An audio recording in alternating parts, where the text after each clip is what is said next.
Hello and welcome to Thrive in 5. This week's Torah portion, Parshas Kedoshim, admonishes the Jewish people. We have to be a holy nation. And it really contains the greatest hits of commandments between man and his fellows, such as love your neighbor as yourself, don't be a talebearer, don't place a stumbling block in front of the blind, and also a commandment that I consider to be perhaps the most difficult of all, which is don't take revenge and don't bear a grudge. Which means, according to the commentators, that if your neighbor refuses to lend you his shovel, and the next day he shows up at your door asking for a shovel, not only do you have to lend it to him, but you can't harbor any bad feelings. You can't remind him you're a better person. You have to give with an open heart. That can be an incredibly difficult thing to do. You know, we've all been hurt before, and we all know that emotions are not easily accessible, they're not easily changeable. And yet, I think we've all forgiven. Hopefully we have. I know that I have. I don't know exactly how I forgive, to be honest. I don't know why I was able to forgive on Wednesday but not on Tuesday. But one thing I did know that helped me forgive is that it's within our capacity to do it. And that's, I think, a valuable thing that we can get from the very fact that we're commanded, because we know we're not commanded to do things that we're not capable of doing. But there's something even more important that we have to know in order to forgive, and that is why. Why should I let somebody off the hook who's done something terrible to me?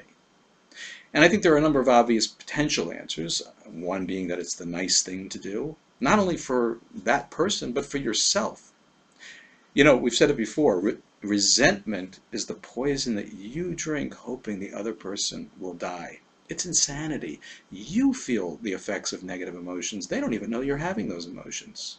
But I think there's an even deeper reason, and that's a reason that we can glean from the way the commandment is phrased. You see, the commandment is do not take revenge, do not bear a grudge. You should love your fellow as you love yourself. And then it ends with the phrase, Ani Hashem, I am God. Is God worried that we forgot who's commanding us? I don't think so.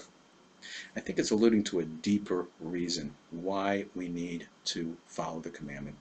Now, obviously, we could assert that it's reminding us that, bearing a grudge is something that takes place in our hearts, and so God is reminding us that He knows our hearts and He's going to hold us accountable, and that's a reasonable assertion. But the word used for God here is Hashem, which is the God of mercy, not Elohim, the God of judgment. And I think the commentator, the Sefer HaChinuch, one of the great explainers of the commandments, I think he has a more insightful and really deeper reason that he gleans from this extra phrase. You see, perhaps what God is telling us is, when you're feeling a negative emotion, such as, resentment and anger, what you're forgetting is, I am God.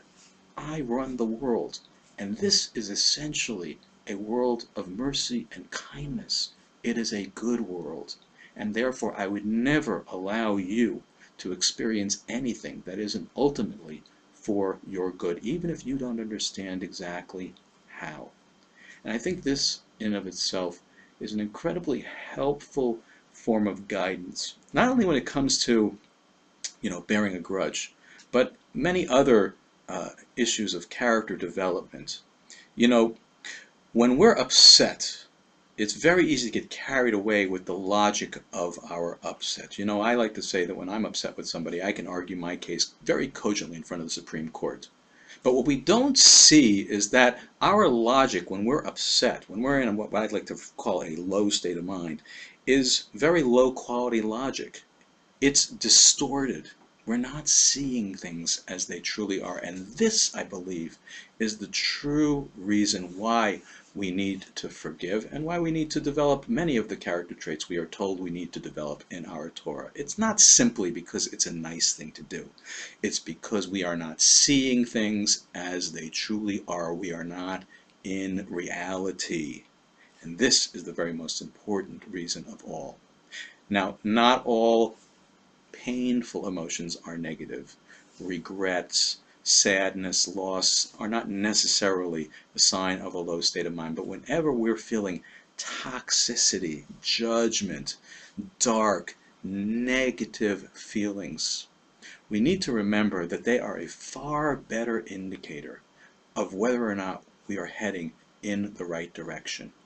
And we need to pay more attention to the feeling inside of us than all of the wonderful thinking that we do while we're in the midst of our upset.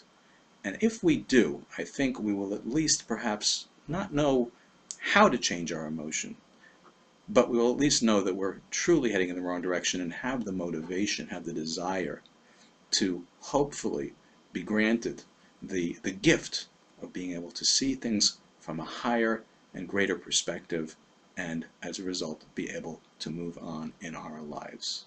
Have a wonderful day, and thank you again for stopping in